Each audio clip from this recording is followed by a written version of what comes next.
This is the Big O Show. This is the Big O Show. So regarding Tyler, is that just a continuation of what you guys have seen over the past week with him and even in the offseason, you know, in his workouts? Yeah, he's had a great offseason and a summer of work. And it started pretty quickly right after the Milwaukee series. Got in, started putting time in the weight room and spent a great deal of time just honing his skills. Kyle's debut with the Heat. You always talk about pace and you want to play faster in the preseason, and sometimes things change, but he seems to have a way of dictating pace, whether that maybe is the goal or not. What do you think of the way he orchestrated? I loved it. Synapses. You better have your synapses ready. The change of possession, it's going fast, and that hasn't really mattered over the years, the last few years, how intently this head coach has tried to force pace. He's done it in a much better way than I ever have, just in the last few days.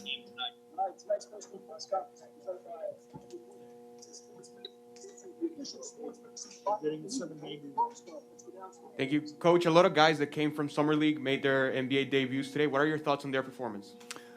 I love it. I love seeing those guys, put in the time, and they've been grinding behind the scenes. They'll get some more opportunities to play this preseason. The guys that didn't get in, I'm going to work to try to get them in at some point. But it's all those hours, when nobody's around, nobody's watching. But I love the development, of young players and seeing the improvement.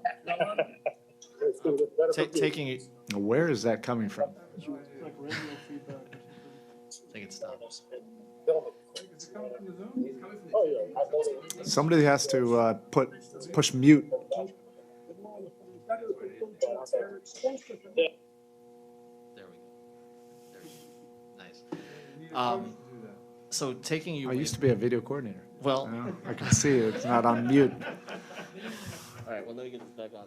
So taking you way back to those days, or slightly after them, watching Lowry reminds me a little bit of watching Tim when he was here. In the sense that he didn't have to run hard to push pace. That there would be hit-ahead passes. There would be ways that he could preserve. Do you see any working with him at all? Because since you did, it's his brain speed, and that's what you always dreaded. On the other side, you couldn't relax for 1 second or one possession. He's always scanning, looking ahead, looking for any weaknesses.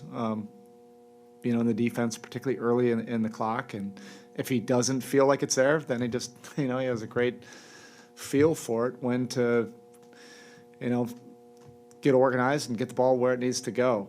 That's something that's innate. And then obviously, he's deeply experienced, in this league, running teams and having to, get the ball to specific people and run very good offenses over the course of his career. But pace has been, one of the constants. The thought with Jimmy holding him out, was that a fatigue thing or just safety? And I'll give you guys a tip. I won't be playing every single game. But you'd want to get continuity at some point, I'd assume, of the starting five eventually. Right? Yeah. Eventually? And we already have been. So you talked about Kyle Lowry's brain speed. I like that word because you spoke about it regarding the offensive end. But on the defensive end, we saw it tonight, having to guard Trae Young, that point of attack defense, just being able to navigate screens, despite the speed advantage. Then you saw it off the floor with Gabe Vincent and Caleb Martin. How do you feel about just the general defensive energy we saw on the perimeter there? Yeah, we have defensive-minded guys, competitive guys that understand the importance of that side of the floor. The details, the habits, the trust, we have, still time to develop that. That'll take a good deal of time during the regular season to build that system. Obviously, Tyler had the game high in scoring, but he had almost 2 chase down blocks tonight. Is that like that 10 pounds of muscle, the faster, the quickness? Is that just third year in the league kind of stuff? Tyler's always had really good instincts for the ball on both both ends of the court. You know, he has a sturdier frame that'll help him with contact. His confidence is extremely high right now, and that's born out of sweat, equity behind the scenes. He's really put in the time, and you know, he's done it quietly and consistently, and you really like to see players, you know, rewarded by playing well from that work.